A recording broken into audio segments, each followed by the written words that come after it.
بسم اللہ الرحمن الرحیم۔ السلام علیکم تمام دوستوں کو غذا سے علاج کی چینل میں خوش آمدید۔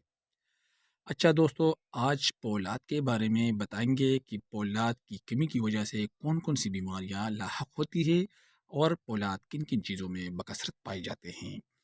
اچھا دوستو، فولاد خون کا بڑا جزو ہے۔ یہ بدن کو گرمی دیتا ہے، مقناطیسی طاقت پیدا کرتا ہے، خون کو سرخ اور دماغ کو چست بناتا ہے۔ ہاتھ پاؤں کا سرد رہنا، چہرے کی زرد رنگت، چڑچڑا مزاج، یہ علامات ظاہر کرتی ہیں کہ انسانی جسم میں پولاد کی کمی ہے۔ جس طرح عمارت میں لوہے کے شہتیر، صلاحیں وغیرہ مکان کو مستحکم کرتی ہے، اسی طرح پولاد والی غذائیں ہمارے جسم کو مضبوط بناتی ہے اور بیماریوں کے حملے سے محفوظ رکھتی ہے۔ فولاد قوت ارادی کو مضبوط اور دل میں دلیری اور مشکلات کا مقابلہ کرنے کی قوت پیدا کرتا ہے۔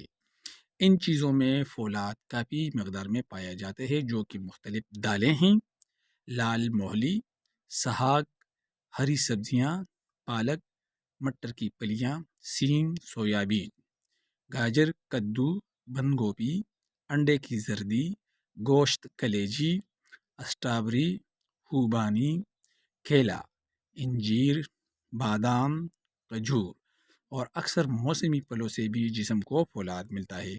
اچھا دوستو، کل انشاءاللہ چونا یعنی کیلشیم کے بارے میں ایک انوکھا ویڈیو بنائیں گے۔ تب تک اجازت دے، والسلام۔